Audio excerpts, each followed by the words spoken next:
Olá, pessoal, bom dia. Bom dia. Todo mundo em ordem aí, me ouvindo? Claro. Positivinho para mim aí, para falar que tá tudo certo, que a noite foi boa. Isso, Nath. Vamos lá, Júlia Góes. Vamos, galera, vamos começar a trabalhar. Isso, mancebos, isso é muito bom. Pessoal, eu havia comentado a última aula a respeito, evidentemente, das questões ligadas às eras geológicas, né? E a gente pediu para quem pudesse ver, acompanhasse no videozinho, pesquisar na internet sobre a formação das eras geológicas. Vocês estão me ouvindo bem? Estão me ouvindo bem? Sim. Então legal. Então eu vou fazer o seguinte, eu vou tirar a máscara, eu estou sozinho na sala e não estou havendo problema nenhum aqui de contaminação, então vou tirar a máscara para ficar um pouco mais à vontade para falar, tá legal? Fica tão à vontade quanto vocês aí em casa. Melhorou até, né? Fala a verdade. Naipe bom. Então é o seguinte, galera, a gente dizia um pouquinho a respeito das eras geológicas, das formações, a formação dos terrenos, das eras, como é que se formou, na verdade, o nosso planeta, né? A gente chama sempre isso aí de períodos ou eras geológicas, e a partir daí a gente começa a discutir, como já discutimos um pouquinho na aula anterior, pois não? Hoje, em particular, eu gostaria que nós começássemos a falar já sobre a aula 20 e 21, sobre as placas tectônicas. É um assunto que nós já conhecemos, né? A gente já vem falando sobre isso há algum tempo, mas eu gostaria que nós falássemos com um pouquinho mais de profundidade agora, e a partir daí começássemos a discutir também. Vou pedir para vocês a seguinte situação, quem tiver dúvida, no chat, tá ok? Ou se não, colocando um sinalzinho de positivo aqui, eu abro o som individual para cada um. Perfeito? Pode ser? Então, legal. Falou, Nath. Então, é isso aí. Bom, vamos lá. Eu vou pedir um minutinho para vocês, só para acertar uma situação aqui da comunicação. A caminha não está muito boa. Só um minutinho, por favor.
Então, pessoal, voltamos aí a falar um pouquinho sobre as questões das placas tectônicas. E a gente vai... Só um minutinho, pessoal.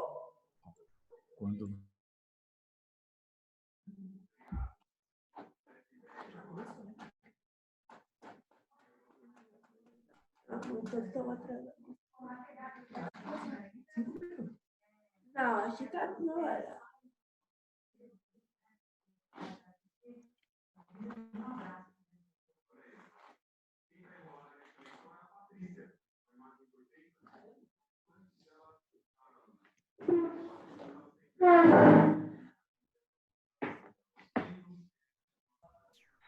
Vamos lá, galera. Então, comentando com vocês, a gente vai falar, dando a sequência ao nosso papo, né? A gente vai falar hoje sobre as placas tectônicas, aquelas mobilizações, as movimentações do terreno que nós temos, né? Isso se dá através dos processos naturais de reorganização do terreno que montou o nosso planeta, né? A gente tem as camadas da Terra, né? Segundo o comportamento físico das estruturas rochosas, a gente tem lá o manto superior, crosta terrestre, núcleo externo, núcleo interno. Essa vai dar formação para onde nós estamos, na verdade, que aqui é a crosta terrestre. Tá? Vamos lá, então. Quem tiver perguntas, deixa eu ver, peraí, deixa eu já entrar aqui no bate-papo. 335, isso, página 335. Bom dia, pessoal. Tal. É isso aí mesmo. Vamos seguir.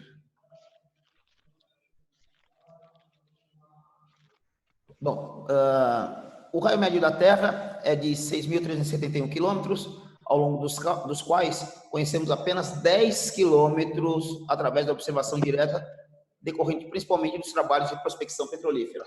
Quer dizer, ninguém consegue, né, chegar até o centro da Terra ou se aprofundar um pouco mais na superfície por conta das características rochosas que se tem.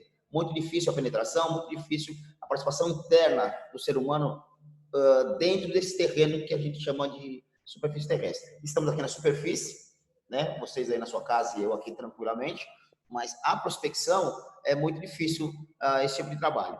Por enfrentar diversas condições naturais. O planeta terrestre é um planeta rochoso, né? Então, assim, a gente tem um pouquinho mais de dificuldade de ultrapassar a superfície. E a gente entrar, de penetrar. Nesse caso, é só um trabalho de prospecção, né? Afundando a terra lá, para pegar petróleo, por exemplo, fazer metrô, esse tipo de coisa, é um pouquinho mais complicado mesmo. Bom, a maior parte do que se conhece no interior da Terra é resultado, portanto, dos estudos indiretos, por meio principalmente da análise e propagação das ondas. A tecnologia do homem acabou criando, então, instrumentos que fez com que facilitasse o reconhecimento desse terreno. De que forma, então? Criando aí satélites, mecanismos pelos quais as ondas passassem a ultrapassar a superfície, né, sentido centro do planeta, e a partir daí nos desse a informação de qual é a profundidade, de quanto é a possibilidade de encontrarmos materiais de diferentes condições, por exemplo, petróleo, material rochoso, gás, né? Tudo através do processo de prospecção ou de ondas. A mesma onda que a gente vai percebendo, por exemplo, quando se tem um tal de terremoto, que não é brincadeira, não é? Com base nas análises de composição química das estruturas rochosas, quer dizer, a utilização de carbono 14, né, de urânio, né? Através desses processos de reorganização, constatou-se a existência de 3 camadas de materiais rochosos na Terra. A crosta oceânica e terrestre, onde nós estamos nesse momento, o manto superior e o interior, e o núcleo externo e interno. Quer dizer, a partir de onde nós estamos, que é a crosta terrestre, a gente vai ter lá uma série de outros processos de terreno ali, até chegarmos até o centro da Terra, que vai ser um pouco difícil chegarmos até lá. Por conta do calor, é muito difícil mesmo. Nath, tudo bem? Pessoal, tá tudo bem? Galera, qualquer dúvida, por favor, vamos lá pro chat, tá? A gente vai pro bate-papo aí, ok? Então, beleza. Tô vendo aqui algumas... Tudo certo, Paulo? Tudo beleza aí, gente? Dúvida, bate-papo, ok? Então, se não, abre um espaço já e a gente começa a conversar um pouquinho aí. Tá? Deixa eu ver aqui, tem mais alguém entrando na nossa conversa? Deixa eu ver quem é. Bom, vamos seguir. Eu queria que você desse uma analisada nessa imagem aqui, que mostra sobre as camadas da Terra, segundo suas composições químicas. Repito, a crosta terrestre onde nós estamos, né? Está bem claro isso na página 335. Em seguida, o manto superior é uma camada rochosa também que serve como proteção da superfície terrestre de onde nós estamos, e assim sucessivamente até chegar lá no núcleo interno, que é uma parte líquida, extremamente quente, como todos nós já sabemos como é que funciona. Então, uma parte vai servindo como suporte à outra, até nós chegarmos aqui na superfície, né? E na superfície também nós temos aí diversas situações, as quais mostram a seguinte situação. Desculpe, uma série de situações que mostram, que podemos definir da seguinte parte, aqui na superfície. Por exemplo, ação do vento, ação da chuva, ação do sol, também são elementos que fazem com que acabe descaracterizando, né, um pouquinho o terreno da superfície o qual nós vivemos. Ok? Só um minutinho, Sara. Espera um pouquinho, Sara, espera um pouquinho.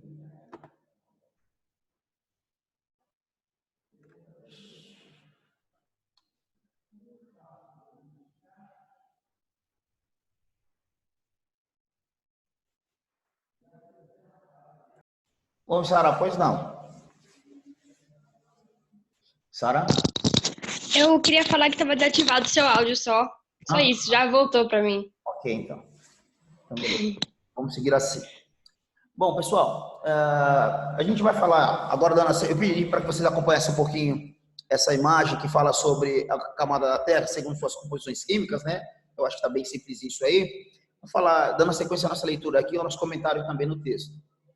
Com base na análise do comportamento físico, rigidez e plasticidade, quer dizer, como foi finalizada a formação do nosso terreno, né?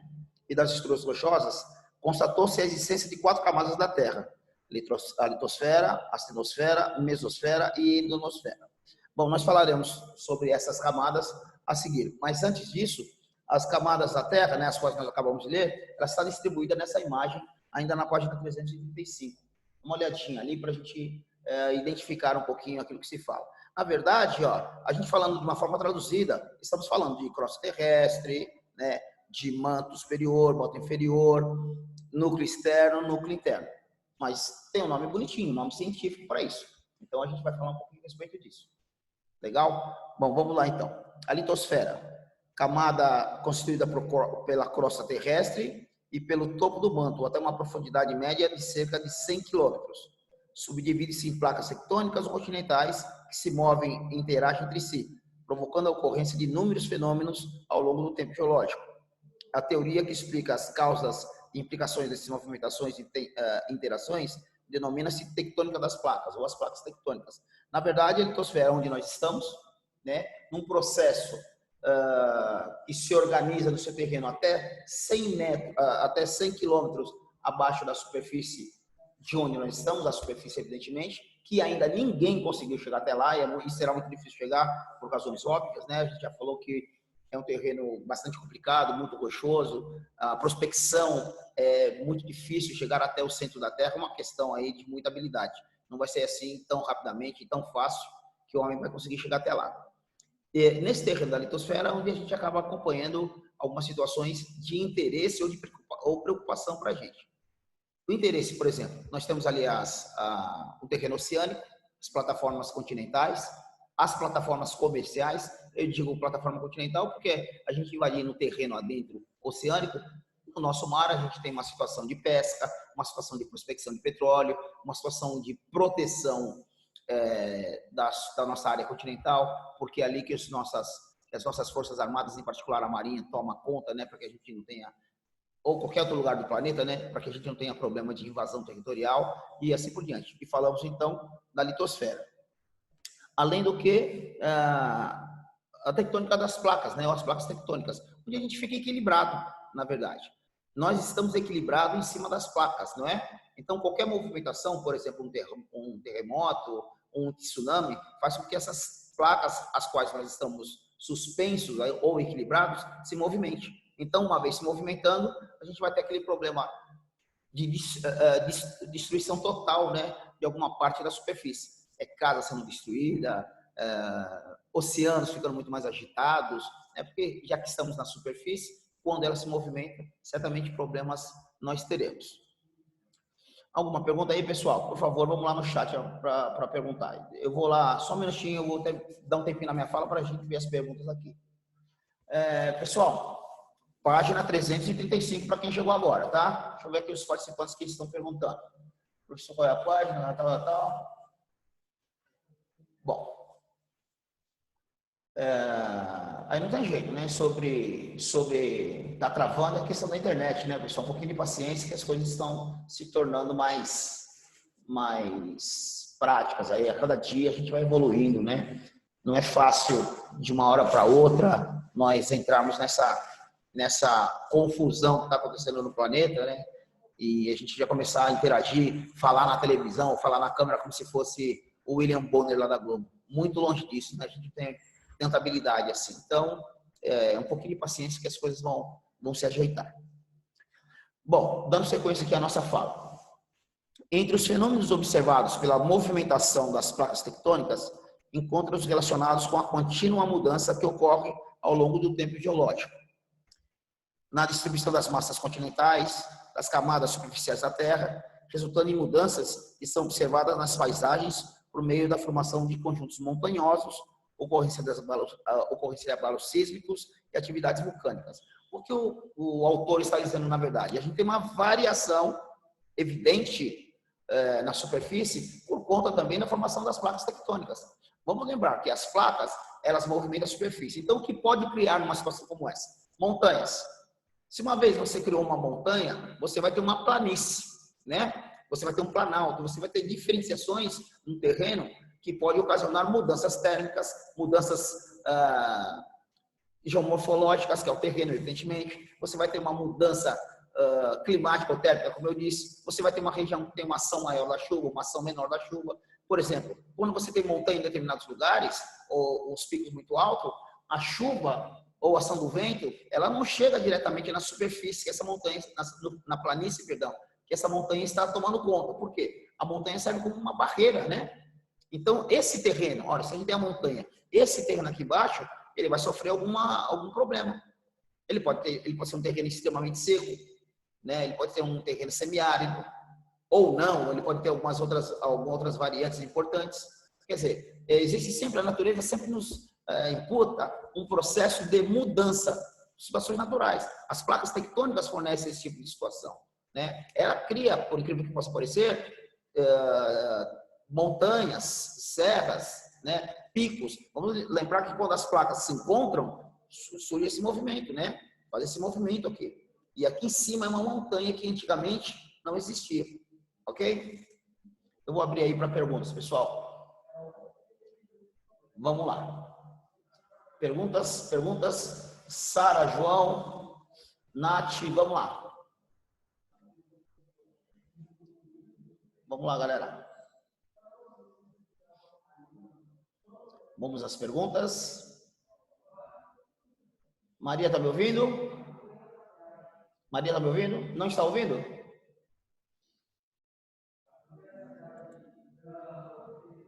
Está me ouvindo agora, Maria? Está me ouvindo? Sim, professor, estou te ouvindo. Ok. Alguma dúvida, querida? Não. Gabriel? Tranquilo, professor. Tá tudo em ordem por enquanto? De boa, de boa. Beleza, então. João Vitor, perguntas? Tudo em ordem, Não. João? Professor. Tudo jóia? Então tá bom. Vamos seguir aí. Professor, Oi. Tudo em ordem, João? repete Faz essa parte que você pra falou mim, das porque... montanhas. Tudo, professor. Pois não. Professor, repete essas partes das montanhas, por favor. Sim, claro. A gente estava falando sobre o seguinte, as placas tectônicas, ó, na figura que a gente tem na página, as duas figuras que nós temos na página 335, a gente tem a formação das camadas da Terra, certo? E as camadas da Terra, ela tem um estudo físico, porque ela nos mostra uma estrutura rochosa. Por exemplo, quando a gente fala de crosta terrestre, eu estou falando de litosfera, tudo bem? Então, o que pode ocorrer na litosfera? Os processos de separação de placas, por exemplo. Porque a litosfera, ela nos dá a condição de nós estarmos aqui relativamente seguros. Estamos no pico, no topo, naquela casquinha de ovo que é o planeta, né? Então, ali pode ocorrer os processos de abalo das placas tectônicas. E como surgem... O que ocorre quando a gente tem um processo de abalo das placas tectônicas? As placas, eu sempre digo a vocês que as placas parecem aquele biscoitinho clube social, né? Que a gente está boiando em cima delas. A gente está levitando em cima delas, nós que fazemos parte da superfície. Quando existe um processo de abalo das placas tectônicas, ocorre esse processo, elas se soltam, né?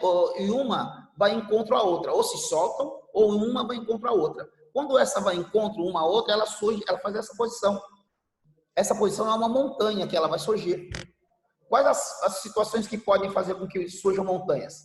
O abalo das placas tectônicas, o vulcão, quando ele emana suas lavas, né? Ou o acúmulo durante muitos anos de material orgânico, né? Por exemplo, um cachorrinho morto, uma árvore, uma areia que vai em determinado lugar, ela vai crescendo até se tornar uma montanha. Mas isso a gente está falando de milhões e milhões de anos. Numa questão do abalo das placas, na formação de uma cadeia montanhosa, a placa tectônica, ou simplesmente uma montanha, as placas tectônicas se uniram. Quando elas se separam, a gente tem um processo de terremoto, que também traz problemas para nós, na superfície, e quando elas se unem, a gente faz uma montanha. Aí sim, talvez seja sua dúvida. Por que da montanha? Olha, eu tenho uma mão que meus dedos aqui é o pico da montanha, e a base é aqui embaixo onde eu estou. Essa é a base. Então, o que ocorre? Só um minutinho, pessoal. Eu perguntei para esse quando estava...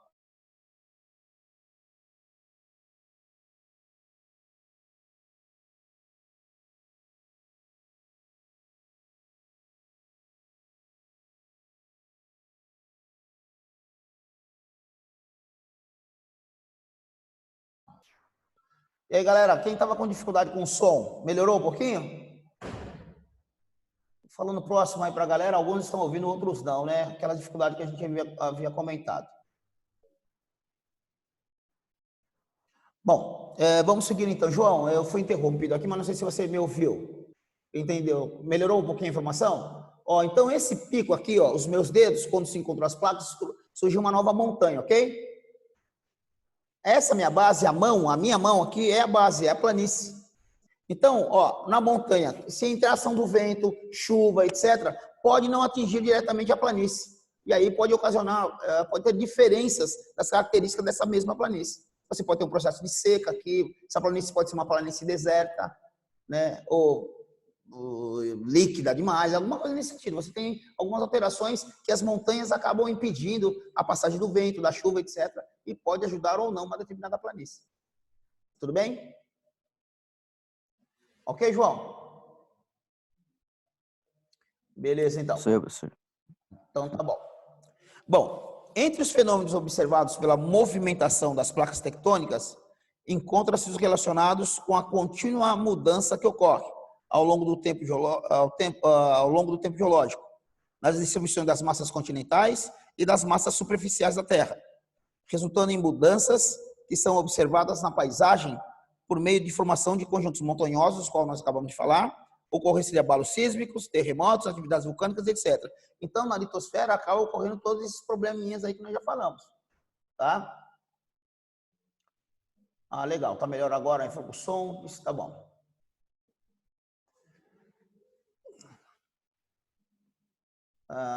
Ok, Nath. Então, espero que tenha melhorado um pouquinho, Nath, porque essa é a situação, como eu te disse. Aí passa a ser uma questão até da própria internet. Mas tomara que tenha melhorado. Maria, alguma dúvida? Maria, alguma dúvida? Não, professor. Ótimo, então. Beleza, beleza. Então, vamos lá. Só para repetir aqui, ó. Litosfera, onde nós estamos. Então, todas as situações que ocorrem na litosfera vai abalar diretamente os seres que vivem aqui na superfície. Tá certo? Os agentes endógenos e os agentes exógenos vão trabalhar direto. A litosfera vai sentir muito a ação desses dois agentes aí. Tá legal? Tanto os endógenos, aqueles internos, por exemplo, vem um terremoto, quanto os exógenos, a ação da chuva, do sol, do vento, etc. quem sofre diretamente a ação desses agentes somos nós que estamos na litosfera, que é um nome bonito para a crosta terrestre. Endógenos, Nathalie, os endógenos são aqueles agentes, que ocorrem abaixo da superfície. Quem são? Terremoto, por exemplo, a formação de um vulcão, né? Eles estão, nós estamos na superfície e aqueles que vêm de baixo lá são chamados agentes endógenos. Os agentes exógenos são aqueles que vêm acima de onde nós estamos na superfície. Por exemplo, a ação do sol, a chuva, o vento, né? Às vezes a gente pega rajadas de vento de 180, 200 km por hora. Evidentemente vai prejudicar a vida humana. Você pega a ação de uma chuva fortíssima, enchente para tudo quanto é lugar, problemas sociais importantes, né? Você tem ação do sol muito forte numa região que não tem água, que não tem proteção nenhuma, certamente nos trará problema, né? Então é assim, tudo isso nesse primeiro momento faz parte da litosfera a qual nós estamos falando, ok? Beleza, então. Vamos seguir aqui, já na página 336. Vamos lá, me acompanhem, por favor.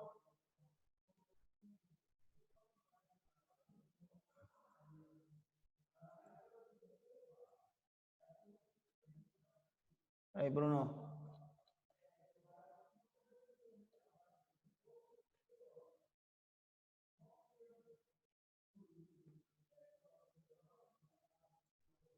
Bruno, se manifesta aí, tá difícil. Eu não estou conseguindo. Você está me ouvindo?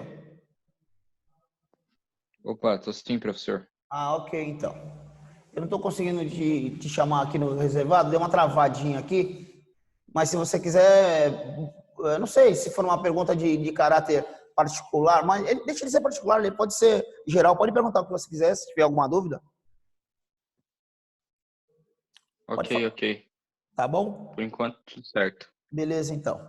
Olha, meninos, vamos ali na página 336, que fala sobre as placas litosféricas ou tectônicas, o assunto que nós estamos falando.